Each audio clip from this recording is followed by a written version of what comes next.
Hello everyone.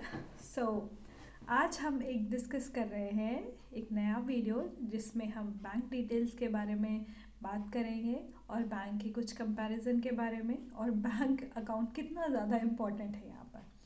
So first of all, bank account यहाँ पर बहुत बहुत ही ज़्यादा इम्पॉर्टेंट है, क्योंकि आपको जब कहीं पर भी लॉगिन करना होता है, लॉगिन की डिटेल्स चाहिए होती है, तो आप अपने बैंक अकाउंट के थ्रू ही कर सकते हो। सो अगर आप सैलरीड हो तो आप आते हो, सबसे पहले आपका आपके लिए सबसे बड़ा कंसर्न रहता है कि आप सैलरी कैसे लोगे उस मंथ में। सो उसके लिए तो अदर ऑप्शंस भी है जिसके बारे में हम डिस्कस नहीं करेंगे, वो आपकी अपनी पर्सनल चॉइस है। बट अगर हम डिस्कस करते हैं फिनलैंड के बारे में, तो अगर आप सैलरीड हो और आप आए, और तब आपका अकाउंट तो इजीली खुल सकता है, क्योंकि आपके पास सारे डॉक्यूमेंटेशंस कंप्लीट होते हैं। और उसके लिए सबसे पहले यही चाहिए होता है कि डीवीवी का रजिस्ट्रेशन, आपका एड्रेस रजिस्ट्रेशन। बट आप अगर आपके पास ऑफर लेटर है, सो आपका एड्रेस रजिस्ट्रेशन प्रोसेस जो है वो बहुत ही जल्दी हो जाता है। बट आपके साथ जो आपकी फैमिली मूव करती है, उनका एड्रेस रजिस्ट्रेशन में अप टू 3 मंथ्स टाइम लगता है। सो वो बहुत ही लंबा प्रोसेस हो जाएगा और उसके बिना आप अपना बैंक अकाउंट नहीं खोल सकते। दूसरी चीज़, दूसरा इम्पॉर्टेंट आईडी है उसके लिए पुलिस आईडी, जो कि मैं एक अपने पुराने वीडियो में सारे डिस्कस कर चुकी हूँ। तो पुलिस आईडी कब बनती है? जब आपका एड्रेस रजिस्ट्रेशन हो जाता है। जब एड्रेस एक बार रजिस्टर हो गया, फिर आपको एक कैला कार्ड मिलता है। कैला कार्ड साइमल्टेनियसली चलता रहता है, बट जब आपका एड्रेस रजिस्ट्रेशन हो जाता है उसके बाद में ही आप पुलिस आईडी के लिए अप्लाई कर सकते हो। और पुलिस आईडी के लिए स्पेसिफिकली अगर आपको ज़्यादा डिटेल्स चाहिए कि कैसे बनाना है, कहाँ से बनाना है, तो मैं उसके लिए एक नेक्स्ट वीडियो बना दूँगी। बट इसमें सिंपली हम डिस्कस करते हैं कि कौन कौन सी आईडीज़ चाहिए। तो सबसे पहले अगर आप अकाउंट खोलने जाते हो, तो वहाँ पे आपके पुलिस आईडी एक स्ट्रॉन्ग वेरिफिकेशन के लिए लगता है, जो कि यहाँ की एक लोकल आईडी मानी जाती है वो, प्लस आपका रेजिडेंस परमिट। सिर्फ दो चीज़ें रिक्वायर होती हैं। और साथ साथ में आपका जो सैलरी का सोर्स है उसका पूरा, जैसे अगर आपका जॉब कॉन्ट्रैक्ट हो गया या फिर अगर आप अनएम्प्लॉयड हो तो अनएम्प्लॉयमेंट बेनिफिट का स्टेटमेंट, कि कितने टाइम के लिए कितने पैसे मिल रहे हैं और कैसे कैसे, उस हिसाब से आपका अकाउंट खुल जाता है। ये तो हो गई बैंक अकाउंट ओपन करने के बाद। प्लस यहाँ पर जैसे कि मुझे दो बैंक के बारे में ज़्यादा डिटेल्स पता है। एक तो है आपका ओपी बैंक, प्लस दूसरा है एस पांकी बैंक, जो कि फिनिश है।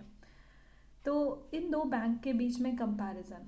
सो ओपी बैंक क्या है? ओपी बैंक आपको सारी की सारी जो इंफॉर्मेशन है वो इंग्लिश में प्रोवाइड करता है, मतलब उनकी सारी सर्विसेज इंग्लिश में है, तो आप उसको इजीली एक्सेस कर सकते हो। साथ साथ में यहाँ पे उसके कुछ चार्जेस भी हैं। कोई आपको पर मंथ का कुछ चार्जेस देने होते हैं, जैसे 4 यूरो, 8 यूरो, डिपेंड करता है आप उनकी कौन कौन सी सर्विसेज यूज़ कर रहे हो। तो बैंक हमारा इंडिया की तरह नहीं है कि सब कुछ फ्री में है और आपको बैंक इंटरेस्ट दे रहा है। यहाँ पे ऐसा सिस्टम नहीं है। आपको बैंक आपसे कुछ पैसे ले रहा है आपके पैसे को रखने के लिए। तो ओपी बैंक ऐसे ही वर्क करता है। साथ साथ में आप बात करोगे ये एस पांकी की, तो एस पांकी बैंक क्या है कि वो सारी की सारी उनकी सर्विसेज जो है वो फिनिश में है।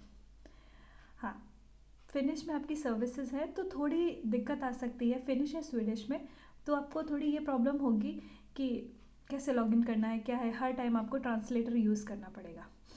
बट ये है कि ओपी बैंक हर महीने आपको चार्ज करेगी। साथ साथ में एस पांकी बैंक क्या करती है कि आपसे वन टाइम 100 यूरो एक साथ लेगी, और फिर लाइफ टाइम के लिए आपके लिए सारी सर्विसेज फ्री ऑफ कॉस्ट है। साथ में आप जो भी उस पर परचेज करते हो, हर चीज़ पे आपको 1% डिस्काउंट मिलता है।